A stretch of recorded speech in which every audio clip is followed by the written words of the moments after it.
জগন্নাথ বিশ্ববিদ্যালয় আসন্ন শিক্ষার্থী সংসদ নির্বাচনে আচরণবিধি লঙ্ঘনের প্রতিযোগিতা চলছে। বর্তমান নির্বাচন কমিশনার তাদের যে ভূমিকা রাখার কথা ছিল, আমরা শুরু থেকে দেখেছি যে তারা ব্যর্থতার পরিচয় দিয়েছে।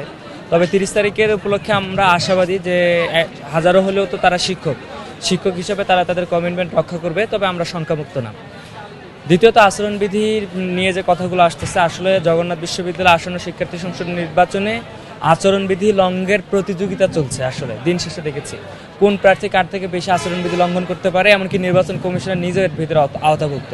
প্রধান নির্বাচন কমিশনার নিজেই প্রথম দিনে তার নিজের শিক্ষার্থীকে তিনি শুভকামনা জানিয়েছেন, দোয়া জানিয়েছেন, যেটা একেবারেই সুস্পষ্টভাবে আচরণবিধি লঙ্ঘন করে। এবং এও দেখেছি যে ক্যান্ডিডেটের নিজের সন্তান প্রার্থী, অথচ তাকে যে আপনি নির্বাচন কমিশনের কোনো একটা দায়িত্ব দিয়ে বসে রাখছেন, এটা তো আচরণবিধি লঙ্ঘন। তো সবগুলো মিলে বিবেচনা করে আমরা এখন কালক্ষেপণ করে যেটা দেখেছি যে শিক্ষার্থীদের মাঝে টাকা বিতরণ করা হচ্ছে, এটা একেবারেই শিক্ষার্থীদেরকে অপমান করা ছাড়া কিছু না। একজন ইউনিভার্সিটির শিক্ষক, সে আসলে অ্যানাপ ম্যাচিউর, আপনি তার হাতে ধরাই দিয়েছেন, সে আসলে লোকলজ্জার মুখে সম্মানের খাতিরে আপনার মুখে এই টাকাটা ছুঁড়ে মারেনি, কিন্তু যে ছুঁড়ে মারতো, এটা তার জন্য উপযুক্ত জবাব থাকতো। তবে আমাদের কাছে আমাদের গতকালকে প্রজেকশন মিটিং নিয়ে যেটা ঘটেছে, আমরা স্পষ্টভাবে আমাদের আসলে প্রজেকশন মিটিংয়ের অনুমতিটা তো হল প্রভোস্টের কাছ থেকেই নিতে হয়। তো আমরা আমাদের হল প্রভোস্ট বা হলের যিনি প্রশাসন, তাদের সঙ্গে যোগাযোগ করেছি। তিনি স্পষ্টভাবে বলছে, হ্যাঁ যাবে, তবে খাবারগুলো তোমরা প্যাকেট করে দিলে ভালো হয়।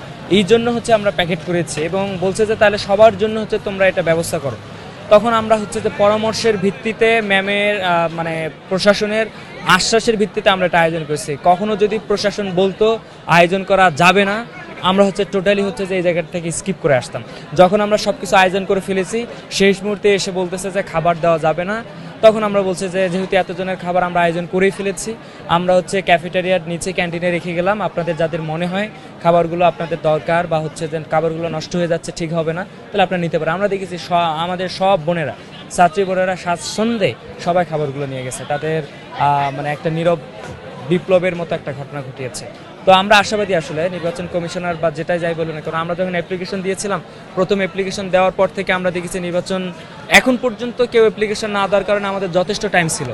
যখন আমরা অ্যাপ্লিকেশন দিলাম, তারপর আমাদের কাছে কিছুক্ষণ পরে 1 ঘন্টা আগে ফোন দিয়ে বলে যে না আলিম, তোমরা কেউ যে হলে ঢুকতে পারবে না। কিন্তু এটা আদৌ সম্ভব না। আমরা ডাকসুতে, রাকসুতে, চকসুতে, চাকসুতে সব জায়গায় দেখেছি যে ছাত্ররা ছাত্রী হলে গিয়ে প্রশাসন মিটিংয়ে উপস্থিত ছিল, কিন্তু আমাদের এখানে শেষ মুহূর্তে এসে তারা যে একটা অলিখিত মৌখিক ঘোষণা দিয়ে তারা নিষেধাজ্ঞা দিচ্ছে।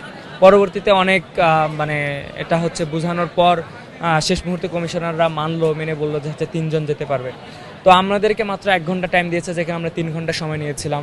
তো 1 ঘন্টা টাইমের ভিতরে শুরু করার কথা ছিল 9টায়, শুরু করতে পারছি 9:25-এ। তারপরে যে আমাদের বারবার এর ভিতরে কথা বলে ম্যানেজমেন্ট করতে আমাদের 20 মিনিট টাইম চলে গেছে। তো এই অবস্থা। তো আলহামদুলিল্লাহ ছাত্রী হলে অভূতপূর্ব সাড়া পেয়েছে।